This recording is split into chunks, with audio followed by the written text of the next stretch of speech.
Hi and welcome to GameF8 News. In our quick headlines, Hogwarts Legacy has hit 500,000 players on Steam and it's not even properly out yet.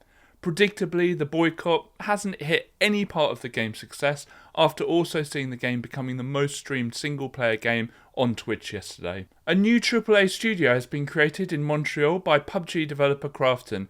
The studio has been pulling talent away from Ubisoft, who presumably were not enjoying their time at the company, with the CEO seemingly blaming them last month for the issues within the company. One of the original designers for Metroid Prime has come out in support of the remaster, but has agreed with fans in saying, "What is up with those effed up doors?"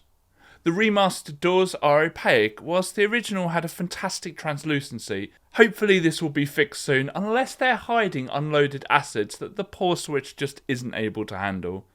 A Hollow Knight playtester and leaker has reassured fans of the game that its absence in the latest Direct is nothing to be worried about. The game appears to have some sort of deal with Microsoft, with the game being added to Game Pass day one, so the devs might have an agreement with the company to announce any updates at their events. Now on to our bigger headlines. We spent most of the show yesterday talking about all the announced games from Nintendo's latest Direct, but didn't spend very long on the star of the show, Zelda. I wanted to wait until today to go through everything we know about Link's new adventures so far. The game will have the largest file size of any first-party release at a whopping 18.2 gigabytes. Don't forget that this is after Nintendo have worked their magic in compression and optimizations. This means that this is probably going to be the largest game they've released in terms of features and probably map.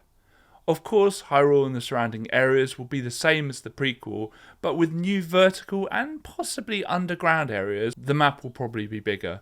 Customization seems to be the key introduction with this title, with pictures releasing that have showed Link gliding on different customised gliders. We've also seen in the Direct trailer various customised looking vehicles, including a kart thing and a helicopter thing. We heard a voice from what we assume is the game's antagonist, but it's unclear whether this is Ganon. Could the Blood Moon play a much larger role in this game, similar to Zelda's only other main series engine sequel, Majora's Mask? With grinding rails and homing arrows, it's clear the mechanics of the game have evolved, and we don't have long to wait to answer all our remaining questions, with the game releasing on the 12th of May. The Breath of the Wild and its expansion is currently on a 30% discount, so I'd recommend picking these up if you're the 5 people on Switch who haven't got it yet.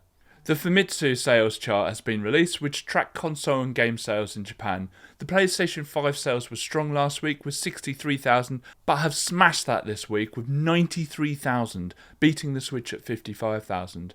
It's been known for a while that the sales of the consoles in Japan were being held back by supply issues, with Sony prioritising other markets in its battle for supremacy with Microsoft. The Japanese company know that they will always easily beat Xbox in Japan, so it's only now that supply is improving that consoles are starting to hit the shelves in any meaningful numbers. Software is a different story though, with the Switch dominating the charts. The latest Pokemon games have regained the top spot, and Nintendo claimed all the other 10 slots. As a Japanese gamer, I'm fed up for being taken for granted by Sony. PlayStation 5s are now in stock. I'll be back in a second. Stadia was launched to much fanfare a few years back, with non-gaming analysts claiming that Google will revolutionise the gaming sector with a complete paradigm shift that will rock the very fabric of entertainment. It turned out that gamers actually like owning stuff, and Google's gamble that cable networks will improve to a point that most people will be able to stream with negligible latency was optimistic to say the least. But we've had some new information released by an unlikely source that helps explain what went wrong for Google and why the service failed. In the latest regulatory investigations by the CMA into Microsoft's Activision merger, figures were released that revealed the market share of the streaming platforms for 2021 and 2022. In 2021, PlayStation's cloud service was 30 to 40%, xCloud, which is the Microsoft streaming service, and Nvidia's GeForce Now both hit 20 to 30%, with Stadia a distant last place at 5 to 10%. The following year, Stadia fell down to just 0 to 5% of the market, equal to Amazon's Luna, which had a very limited rollout. I've done quite a few videos about the reasons behind these numbers, but it's fascinating to see the actual data behind the service's demise. Hi Mr. Google, can I have a few $1 billion to start a new project? Sure, what are the ongoing costs? What do you mean ongoing? But something that will always be ongoing is GameF8 news. See us tomorrow and every tomorrow unless today is Friday, because I rest at weekends. Love and Peach.